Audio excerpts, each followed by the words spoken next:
Hello class 9, कैसे हो आप सब। स्टार्ट करते हैं कल वाले टॉपिक के बाद एक्सरसाइज 1.1 जिसका फर्स्ट क्वेश्चन दे रखा है, is zero a rational number, can you write it in the form of p by q where p and q are integers and q does not equal to zero. इस question को दो parts में divide करते हैं। First part is zero is a rational number, क्या zero एक rational number है। First point is rational number क्या होता है, हमें कल ही रीड आउट किया था। रैशनल नंबर क्या होते हैं? रैशनल नंबर होते हैं वो सब नंबर जिनको हम p by q की फॉर्म में यानी कि फ्रैक्शन की फॉर्म में लिखते हैं, जहां पे q जीरो के इक्वल नहीं होना चाहिए, बाकी चाहे कुछ भी हो। तो हम जीरो को, सबको पता है हम जीरो को क्या लिख सकते हैं, 0/1, 0/2, 0/3 या फिर 0/-1, 0/-3, 0/100, हम ये सब लिख सकते हैं जीरो को। ठीक है, और ये सारी की सारी वैल्यू जीरो के इक्वल होती है। 0/1 also zero, 0/2 is also zero, 0/3 is also zero, और ये सब भी जीरो ही हो जाएंगे। तो हाँ, जो रैशनल नंबर की डेफिनेशन है उसको जीरो फॉलो करता है। Yes, zero is a rational number and we also write zero in the form of p by q where q does not equal to zero. यहां q कहीं पर भी zero नहीं है। ठीक है, और ये सारी की सारी डेफिनेशंस जो रैशनल नंबर की है उसको फॉलो करती हैं। Question number second, find 6 rational number between 3 and 4। एक बात याद रखना कि दो रैशनल नंबर के बीच में ना इनफाइनाइट रैशनल नंबर होते हैं। हम infinite rational number find out कर सकते हैं किसी भी दो नंबर के बीच में, चाहे वो नंबर 1 और 2 दे रखा हो, 3 और 4 दे रखा हो, 5 6 दे रखा हो, 100 या फिर 1000 दे रखा हो, किसी के बीच में पूछा हो, हम इनफाइनाइट बता सकते हैं। अभी हमसे पूछा 6 रैशनल नंबर।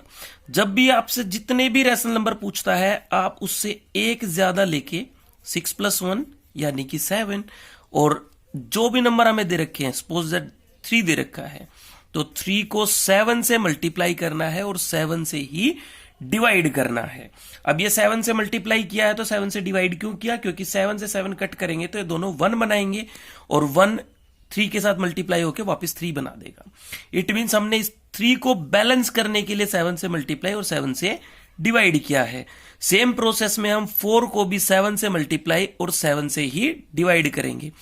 न्यूमिनेटर की मल्टीप्लाई न्यूमिनेटर के साथ 7 × 3 21 एंड 7 1 जा 7, 7 मल्टीप्लाई विद 4, 7 4 जा 28 एंड 7 मल्टीप्लाई विद 1 7।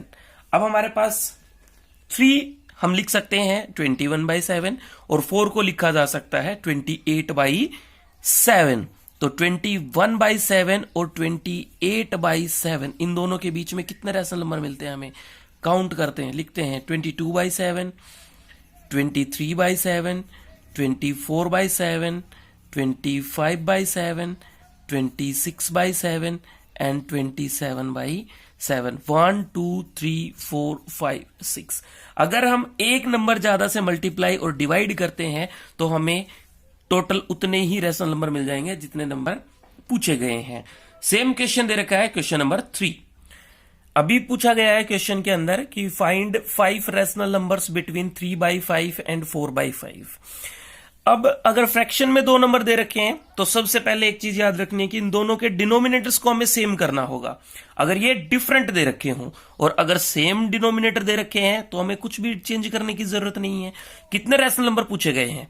5। अभी हमने प्रीवियस क्वेश्चन में बात की थी, जितने रैशनल नंबर पूछे जाए उससे 1 एक्स्ट्रा से मल्टीप्लाई और 1 एक्स्ट्रा से डिवाइड करना है।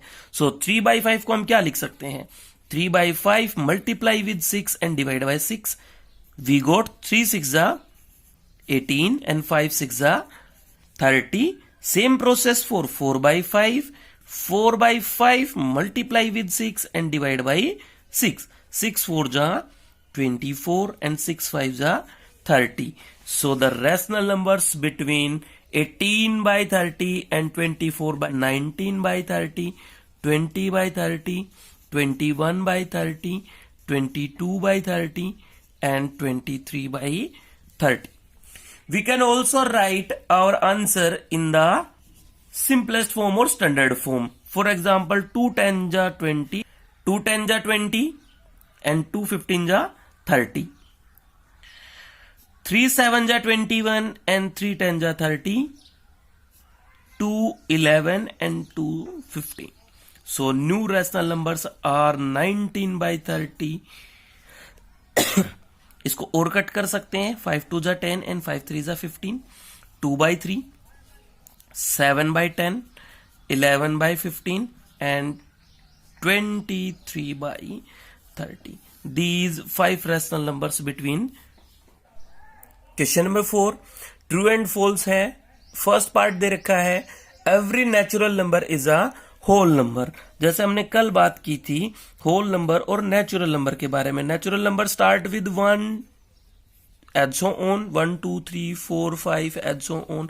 एंड होल नंबर्स 0 को इंक्लूड कर दो नेचुरल नंबर्स के साथ तो वो सारे के सारे होल नंबर्स बन जाते हैं.